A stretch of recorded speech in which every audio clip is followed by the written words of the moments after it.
Boa noite a todos. Boa tarde, né? Bom, então a gente vai iniciar a nossa noite com a psicografia que se chama Passaporte do Amor. Eu segui a trilha das margaridas e cheguei aqui. Muito tempo andando e encontrei um pouso feliz. Pude entender a continuidade da vida após a morte.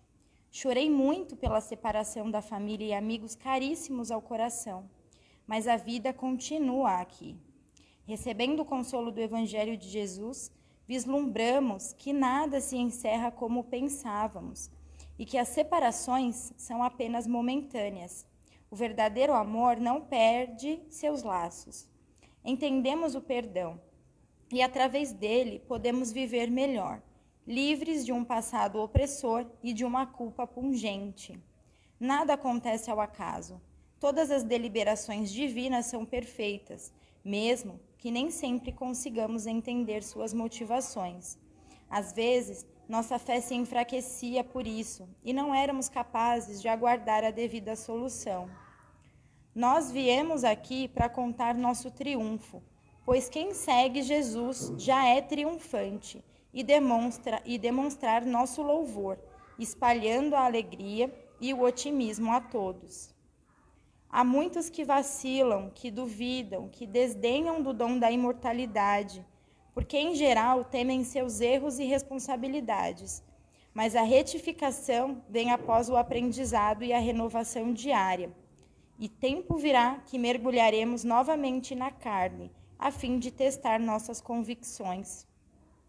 Todas as etapas são importantes, seja aqui, seja aí, a vida prospera. E nossos pensamentos devem ser bons, a fim de exercitarmos o amor, único passaporte para fruirmos da paz onde quer que estejamos no mundo. A psicografia foi recebida aqui na nossa casa no dia 22 de janeiro desse ano. Então vamos fechar os nossos olhos, vamos nos harmonizando, pensando no Mestre Jesus e todo o amor que dele emana para cada um de nós. Obrigada, Mestre, por mais essa oportunidade de trabalho, de estudo que o Senhor nos proporciona. Abençoa, Senhor, a cada coração aqui presente, encarnado, desencarnado, e que nós possamos realmente abrir os nossos corações, os nossos ouvidos, para os ensinos que serão falados nessa noite pelo nosso irmão Carlos. Muito obrigada mais uma vez, Jesus. Que assim seja, graças a Deus.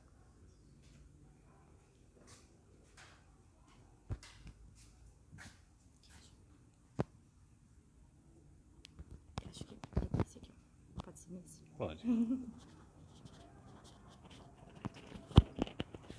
Obrigado, Marcelo. Oi, gente, boa noite a todos. Que Jesus nos abençoe, nos ilumine, nos ampare. Tá? Como tema, eu vou compartilhar com vocês o dependente químico, né? O grande filho pródigo. E aí eu vou compartilhar com vocês algumas vivências que eu tenho como terapeuta na área de dependência química, né? Que para mim foi muito impactante, sabe? Eu já faz mais de 10 anos que eu estou aí nessa lida, né? Então, para mim é extremamente importante compartilhar aquilo que eu vivenciei, porque a Casa Espírita ela tem a sua função de saúde pública, né? As informações elas são ferramentas para que a gente possa bem se conduzir, né? E pelo fato das pessoas não entenderem esse problema, existe muito erro, muito tabu, muito equívoco. E eu acho de fundamental importância, como a gente está tendo essa palestra e ela também gravada, né? E as pessoas acabam compartilhando, eu tenho certeza que essas informações elas vão ajudar também, para que a gente não venha a sofrer esse flagelo, tá bom? Bom, eu Quando eu entrei nesse mundo, a gente sempre acha assim que o dependente químico, a gente já faz logo a visualização daquela pessoa que é alcoólatra, que fica bêbado, ou da pessoa que é dependente químico, que fica nas cracolândias, né? Mas na minha vivência, eu vi passar advogado, psicólogo, médico, contador, professor. E aí não é um paradoxo, chega a ser chocante, né? Pessoas que tiveram acesso à informação, que têm uma vida socialmente muito bem colocada e que sofrem esse desafio, né? Então tem um mundo de coisas para falar, é que o tempo não me permite, mas eu vou pontuar algumas coisas que eu acho que já vai ajudar bastante a gente ter algumas medidas protetivas para nós e para as pessoas que a gente ama, tá bom? Eu vou começar dizendo sobre uma afirmação de um psiquiatra espírita chamado João Lourenço, né? Que ele faz uma abordagem até curiosa. Ele fala que o dependente químico passa por 3 fases. A primeira fase é do macaco, a segunda fase é do leão e a terceira fase é do porco, né? E aí eu vou falar sobre cada fase para a gente entender por que ele associa com essas figuras de linguagem. Bom, para a gente poder entender, primeiramente, nós temos aí as drogas lícitas e as ilícitas, e todo mundo sabe, né? A gente sabe que a gente vai na padaria, a gente tem acesso lá a álcool, a cigarro, que são drogas lícitas. Tem as drogas ilícitas, mas tanto faz se é lícita ou ilícita, inconscientemente a pessoa usa a sua droga de preferência para ela ter acesso a uma alta carga de dopamina. Dopamina é chamado o hormônio da felicidade, da plenitude, que realmente dá aquela sensação de bem-estar, né? E aí, no início, a pessoa, quando ela começa a fazer uso da sua droga de preferência, ela realmente tem algum ganho, né? Então, a pessoa se sente mais relaxada, não tem a chamada happy hour, né? Ah, preciso relaxar um pouco, né? A pessoa, ela usa droga, ela fala que aumenta, às vezes, até o desempenho. E não adianta a gente falar que é ruim. Porque é interessante, eu falando com essas pessoas que são dependentes químicos, eles falam, é bom, é prazeroso, eu gosto. Só que é um engodo, né? Porque atrás desse aparente benefício vem um custo extremamente dramático, que é aí que eu vou falar mais na frente, né? E aí o que acontece? As pessoas mais vulneráveis são justamente dos adolescentes e dos adultos. Não que as crianças também não corram risco, né? Porque na minha época, por exemplo, na infância, a gente via muita... Você já deve ter visto, né? Molhar a chupeta da criança na cerveja e botar na boca da criança só para a criança fazer careta. E a dependência química ela pode ser uma doença primária, ou seja, hereditária. E só o fato de você fazer isso, você já pode disparar uma dependência química na criança. É uma informação extremamente importante, né? Extremamente importante, né? Mas por que essa primeira fase é a fase do macaco? E aí eu vou entrar especificamente nisso aí. Bom, o que acontece é o seguinte, quando a gente procura os prazeres naturais da vida, por exemplo, você vai namorar, dançar, caminhar, fazer ginástica, qualquer coisa agradável, né? O seu organismo produz esse hormônio da felicidade, né? Então, num determinado nível, que dá uma sensação de plenitude, de relaxamento, de bem-estar, de saciedade, né? E isso aí acho que todo mundo já experimentou, né? Mas o que acontece? Quando a pessoa ela começa a fazer uso da droga, vamos imaginar que o nível de dopamina é esse aqui. A droga ela joga o nível de dopamina lá para cima, num nível muito alto, que é esse prazer extremo. E aí o que acontece? Ao repetir esses gatilhos de gatilho, recompensa, porque ele vai querer sempre fazer uso ali, vai havendo uma reprogramação do seu cérebro para esses picos de dopamina. E aí a pessoa não passa mais a encontrar prazer nas coisas mais simples da vida. Então não quer mais saber de mais nada. Não, isso não me apetece, não gosto disso, eu não quero fazer aquilo. Aquilo lá é bom. Então há um empobrecimento do repertório da vida da pessoa. A pessoa não quer mais fazer aquelas coisas que ela sempre fazia, né? E aí ela é interessante, porque ela vai entrando numa apatia, numa falta de motivação, numa tristeza, numa depressão, porque não é sempre que ela pode ter acesso àquela droga de preferência, né? Ela precisa daqueles picos de dopamina para ela se sentir bem. Só que o que acontece? O corpo ele vai ficando resistente àquilo lá. E aí é interessante o mecanismo que acontece. Quando a pessoa ela usa a sua droga de preferência, ela sente um impacto tão grande que quando ela vai tentar usar a segunda vez, ela vai na esperança de sentir o que ela sentiu da primeira vez e ela nunca mais vai sentir. mas ela sempre procura na esperança de voltar a sentir. E como o organismo vai criando uma resistência, ele vai precisando sempre de doses cada vez maiores para atingir pelo menos aquele próximo daquele pico desejado. E aí o que acontece? Né? Vai estabelecendo aí um risco para overdose. Né?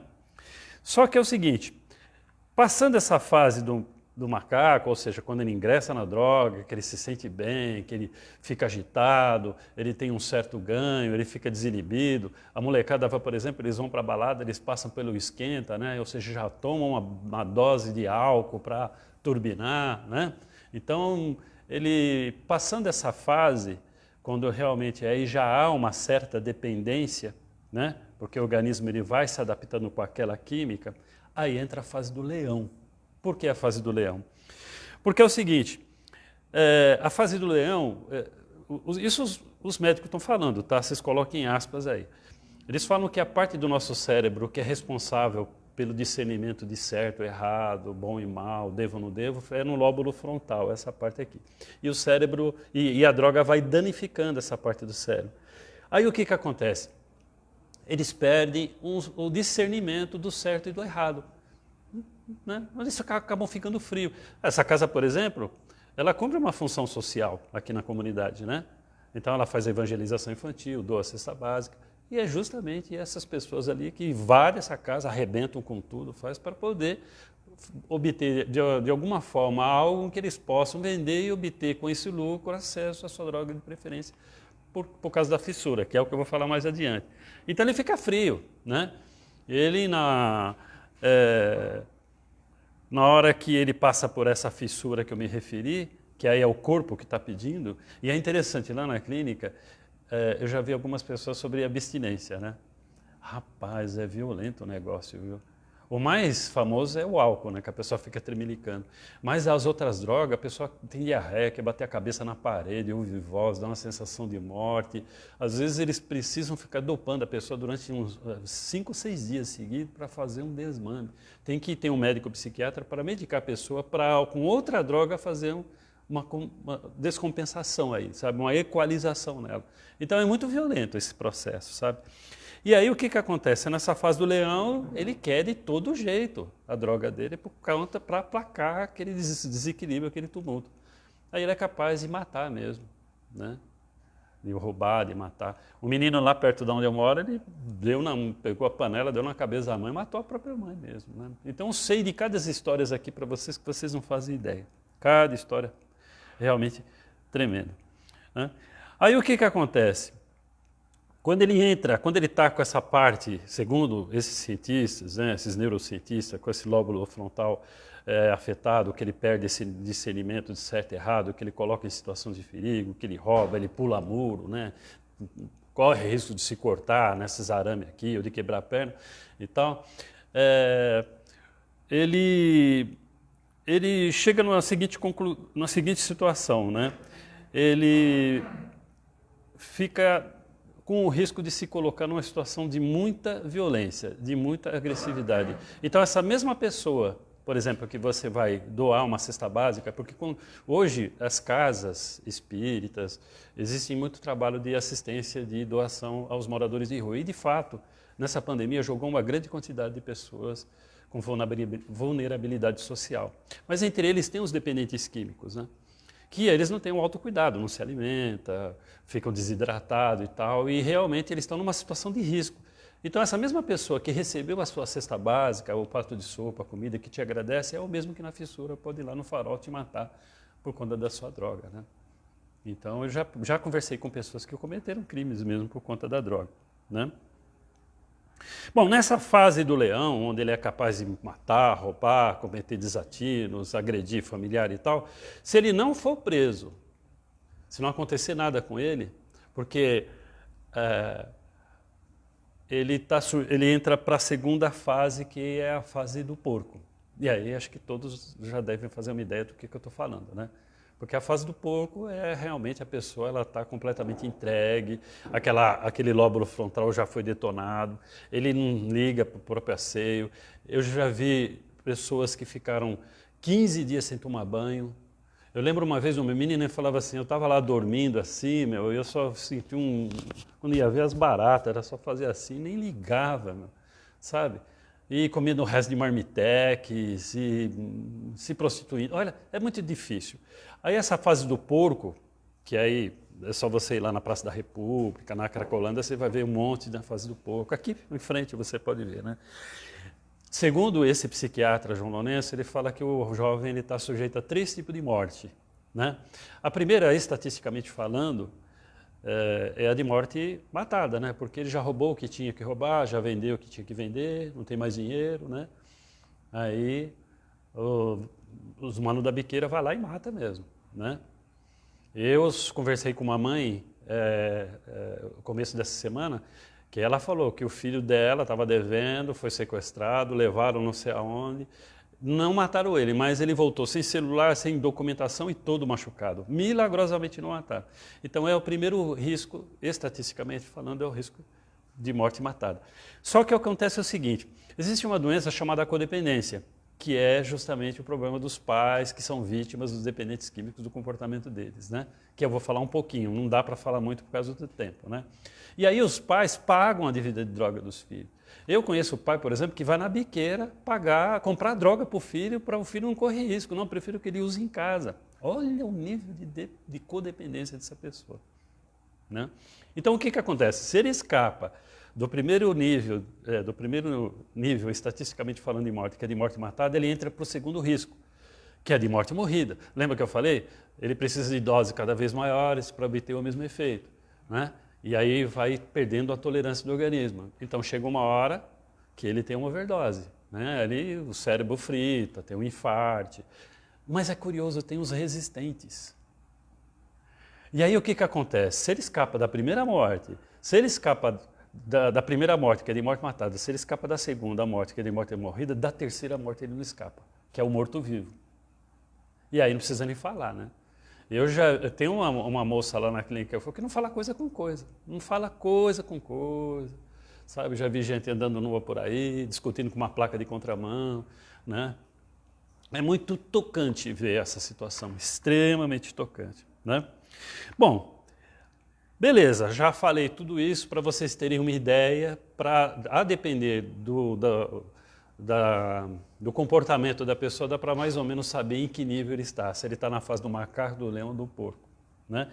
Mas aí alguém poderia falar assim, não, mas quais são os sinais que a gente pode indicar, né? Que meu filho, por exemplo, está usando droga. E isso é extremamente importante a gente compartilhar, porque tem pai que não percebe, entendeu? E o corpo fala. Então, por exemplo, se o menino, de repente, ele abandona as coisas que ele gosta de fazer. Ué, mas ele não gostava tanto de jogar videogame na casa de um amigo, não está indo mais por quê? Por que não está indo mais? Por que ele está abandonando a escola? Por que ele abandonou aqueles amigos e está com outros esquisitos? Percebe? Né? A gente precisa ficar atento, tem alguma coisa que está errada aí, né? Por que de repente ele ficou agressivo? Você vai falar com ele, ele está nervosinho, fica explodindo rápido assim com a gente, né? Outra coisa, ele começa a assumir coisa dentro de casa, né? Ué, mas cadê esse negócio? Estava aqui, sumiu, de repente sumiu outra coisa, porque para manter o vício, ele precisa pagar. E para pagar, precisa de dinheiro. Aí o que acontece? Ele precisa fazer dinheiro rápido, então ele começa a vender as coisas que tem em casa, então começa a assumir as coisas dentro de casa. Outro sinal importante. Qual outro sinal? Né? Você vai fuçar nas coisas deles, começa a aparecer algumas coisas estranhas. E aí eu sei o que são essas coisas estranhas. Por exemplo, o pino, aqueles pininhos, né? Vocês devem já ter visto, onde eles condicionam cocaína para cheirar, né? Um pedacinho de espelho com um canudinho, né? Mas tem espelho em casa, por que ele está com esse pedacinho de espelho, esse canudinho, um cachimbinho esquisito? Que cachimbinho é esse aqui?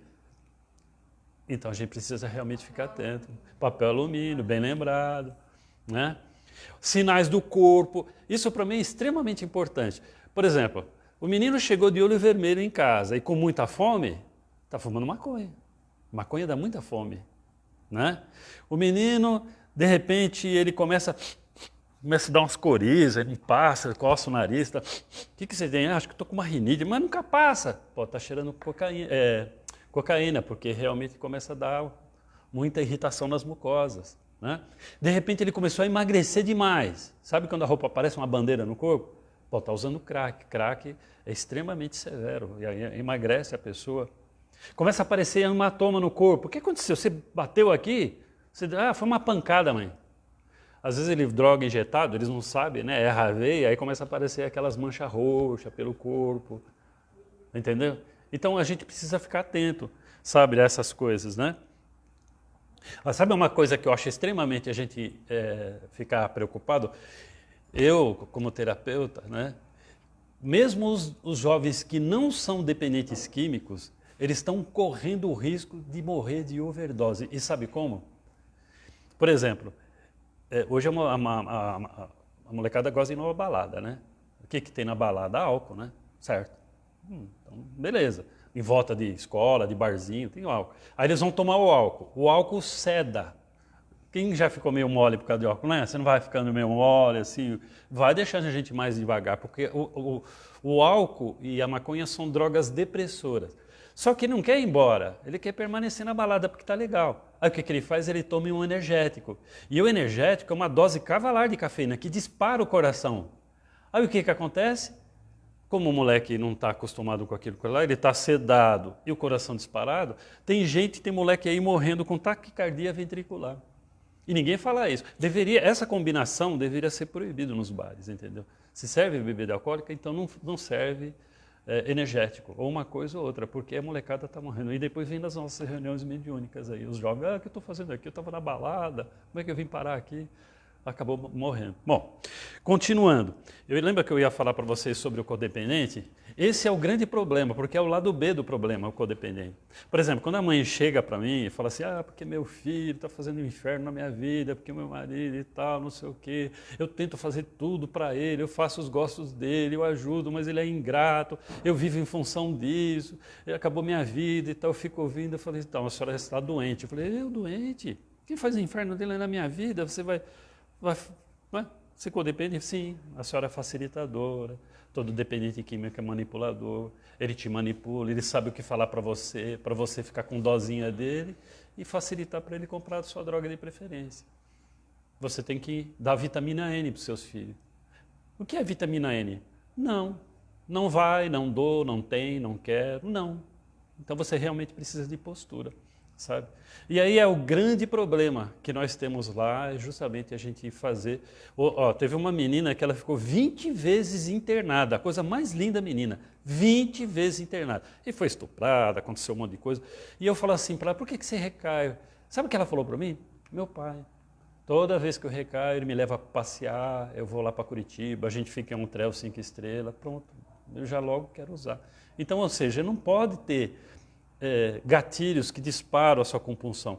Uma regra básica do dependente químico é evitar hábitos, pessoas e lugares. Se o dependente químico tiver acesso a hábitos que disparam a sua compulsão, a pessoas ou a lugares, ele vai recair. Ele não se aguenta, ele não dá conta. Isso é uma regra básica, fundamental, né? Bom, aí alguém pergunta assim, como fazer para ajudar um dependente químico? Né? É uma grande pergunta. Bom, primeiramente é o seguinte, eu já tive familiar que é dependente químico, realmente é um grande desafio, porque o dependente químico ele acha que não precisa, ele acha que os outros aqui estão exagerando, vocês que estão se metendo na minha vida, eu não pago com o meu dinheiro, não dou trabalho para ninguém, só que ele não sabe que ele está causando... está degradando a família, ele está se violentando, ele não tem mais comprometimento com o horário, com o trabalho. E geralmente quando eles vêm para a clínica, eles vêm com alto índice de comprometimento físico, social, emocional, familiar. Está todo endividado, muitos estão comprometidos com a justiça, perderam todos os documentos, é muito complicado. E umas dicas eles falam o seguinte, que a família tem que estar unida, tem que ter um consenso. Né? Eu, por exemplo, estava até comentando a última vez que eu falei sobre isso. Eu fui fazer a terapia com a família, estava lá marido, mulher, filho, beleza, está tudo bem. Comecei a falar todas essas coisas que eu estava comentando aqui com vocês. De repente, um adolescente passa, vem de um cômodo, abre a geladeira para pegar um suco. Falei, ele não está aqui? Não. Por que ele não está aqui? Ele não quer, não gosta. Eu falei, não, então está errado, então não vai dar certo. Se ele aqui não está com a gente para fazer parte da solução, ele vai fazer parte do problema. A família tem que estar coesa. Porque o dependente químico, como é manipulador, vai se ancorar nele e vai falar assim, só ele é que me compreende, só ele é que vai me ajudar. E aí vocês não vão conseguir nada. Então, a família tem que estar coesa. Tem que documentar, porque quando a pessoa está sob o efeito da droga, ele não lembra do que ele fez. Ele não lembra as atrocidades, as insanidades que cometeu. Você tem que documentar. Aí você reúne a família, primeiro já veja um médico para desintoxicação, vai lá no CAPES, no Centro de Apoio Psicossocial, vê as reuniões, se tiver condições de colocar numa clínica, ou filantrópica, ou paga, não importa, já deixa o esquema montado, porque a hora que você chamar ele e documentar, olha o que você está aprontando. E aí ele vai ver, ele fala, nossa, eu fiz isso, meu Deus. Aí ele vai falar, não, tá bom, eu aceito o tratamento. Aí leva. Tem que levar na hora. Porque se ele falar assim, não, tá, eu vou pensar, realmente vocês têm razão, eu preciso me cuidar, amanhã a gente vê isso aqui. Ele vai desistir, entendeu? Ele já pensa melhor, ele não vai querer. Então tem que ser na hora ali. Então já tem que deixar o esquema pronto para levar, tá bom? Às vezes ele precisa de uma internação para se desintoxicação, porque eles chegam... Gente, é impressionante. Eu vi gente chegar até verde. Você fala, nossa, parece que levantou do caixão e saiu andando. Como é que pode ser ainda estar vivo assim? Tamanha a degradação. Sabe, com lesões, queimado, as mucosas queimadas, com lesões pelo corpo, né? Uma vida promíscua, vai saber se não é soropositivo, porque se prostitui. É muito complicado. Então precisa de 30 dias para se desintoxicar. E depois, uma internação, na minha opinião, seria o ideal, porque lá ele vai ter disciplina, vai ter laboterapia, vai passar com cuidado terapêutico, com psicólogo, com suporte medicamentoso com psiquiatra, e isso demanda tempo. E não adianta ele falar assim, não, eu estou limpo, estou limpo, já não uso há 3 meses. Está no uso ainda. Não, faz 3 meses que eu parei. Demora 6 meses para a droga sair do organismo. 6 meses para o corpo ficar limpo. Então a pessoa não está limpa antes de 6 meses.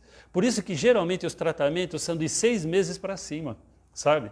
E tem muitos gatilhos emocionais, psicológicos, que a pessoa só vai saber só quando ela está realmente se tratando, né? Então a família tem que estar unida, falei do CAPES, né? O internação vai ter acesso ao psiquiatra, né? Lá no CAPES eles têm lá um programa de prevenção a recaídas e tal, mas nós estamos num teto espírita. E eu acho que concomitantemente tem que ter o tratamento espiritual. Só que eu não posso falar isso para o dependente químico, entendeu? Se eu falar para ele que ele está com um obsessor, aí ele falar, então o problema não é comigo, então tá bom, meu problema é o obsessor, não é? Como outros irmãos falam que é o capeta, o demônio, eles terceirizam a culpa. Não, o problema não está comigo. Não, está sim, porque você tem uma frequência que você atrai. E aí quem cheira cocaína é um nariz ambulante, cheira junto com ele, os espíritos. Quem bebe é um copo ambulante, bebem com ele. Já deve ter lido, né, nos livros de André Luiz, cenas que o espírito chega, quero beber, aí ele vai lá, pega um copo, bebe, o espírito... Então, o espírito bebe com ele. Então é interessante, né?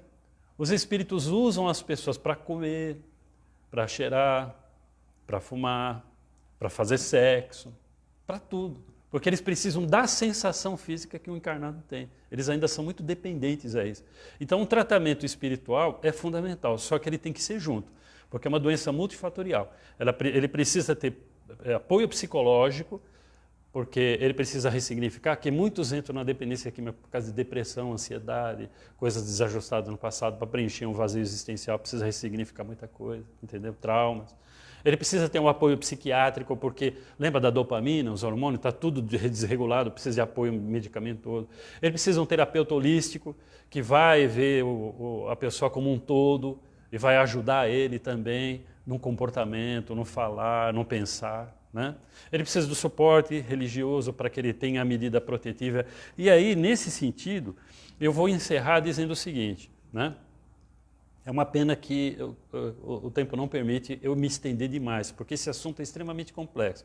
Mas eu gostaria que os senhores aqui presentes, hoje a gente vive a democracia da informação. É só você digitar lá, começa a colocar lá Grupo Analon, Amor Exigente, sabe? Vocês vão ouvir palestras, muita coisa que pode ser dita aqui para a gente poder entender e ajudar de forma mais eficiente. Mas dentre todas essas medidas protetivas aí que eu citei, né? O CAPES, o apoio de uma clínica, de um centro terapêutico, o médico para se descontaminar, o apoio da família, o suporte de uma religião ela é fundamental. Só que a religião ela tem que estar associada à espiritualidade, que são duas coisas distintas. Por exemplo, religiosidade é isso aqui, é o coletivo, entendeu? Então, a pessoa ela encontra a sua religiosidade também numa igreja católica, numa igreja evangélica, né? Porque é o coletivo. Só que a espiritualidade é individual.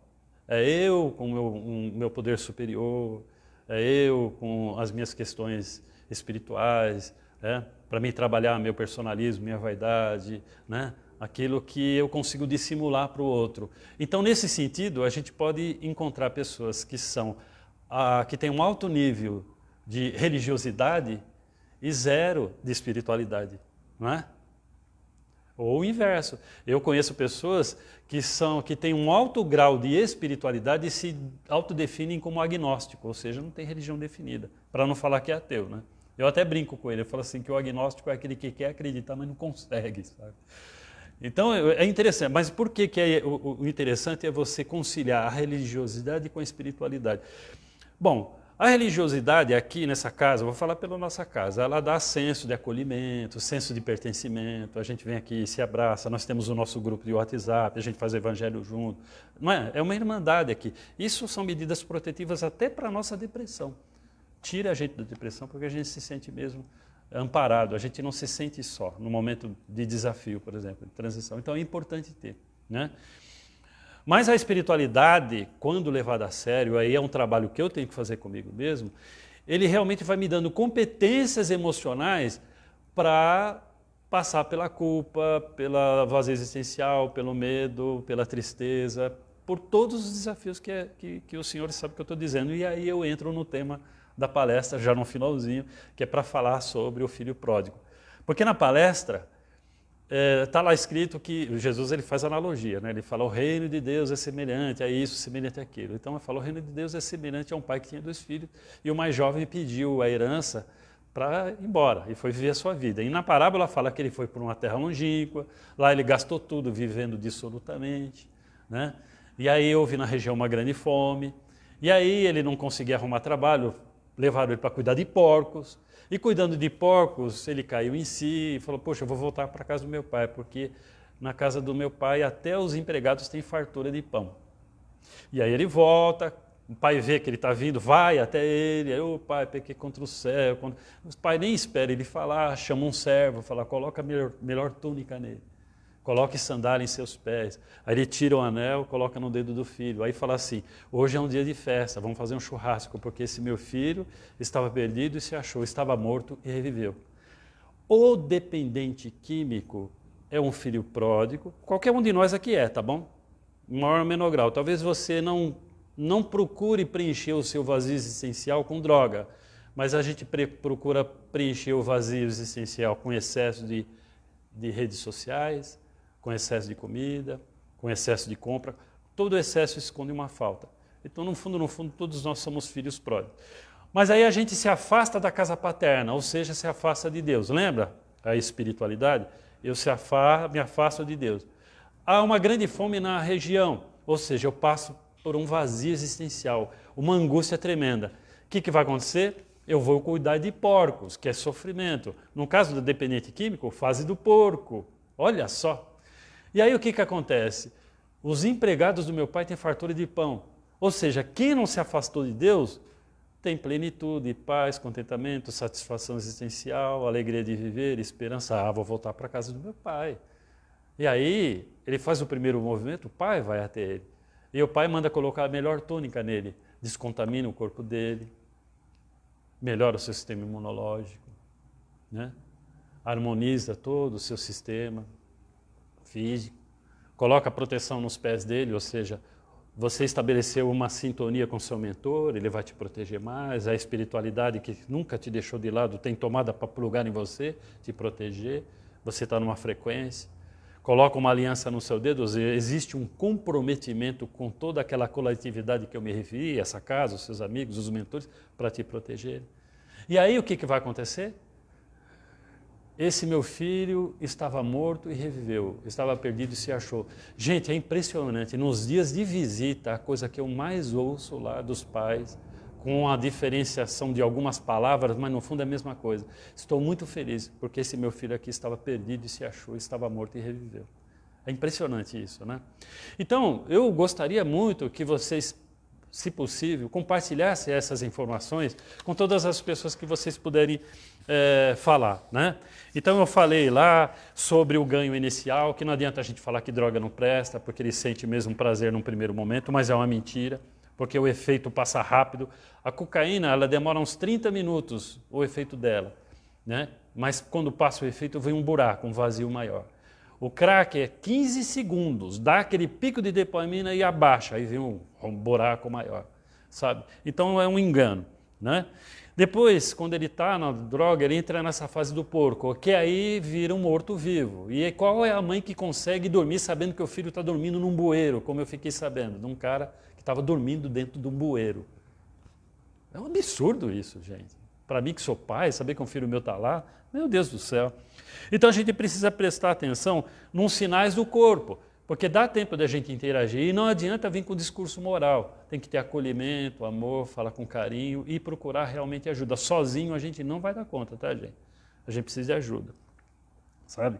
A família tem que estar apoio, tem que ter uma força-tarefa. E buscar junto a isso realmente um suporte na nossa fé, que eu acho que, por exemplo, no caso das reuniões mediúnicas, ela é uma importante frente de saneamento da psicosfera. Nós temos trabalho aqui. Todas as primeiras reuniões mediúnicas de cada mês especializados no atendimento aos dependentes químicos desencarnados, entendeu? E eu poderia citar inúmeras manifestações nesse sentido, inúmeras, que são extremamente impactantes. E nós temos a firme convicção de que existe essa variável e ela tem que ser considerada. Então vocês percebem que a gente tem que atender de todas as frentes? Família, parte física, parte psicológica, parte emocional, a parte espiritual, tem que ter uma força-tarefa. E isso demanda um tempo, às vezes anos, e às vezes uma encarnação inteira, tá bom? Eu agradeço muito a oportunidade que a casa me dá e de vocês terem paciência de eu compartilhar essas informações com vocês. Tá? Forte abraço a todos aí.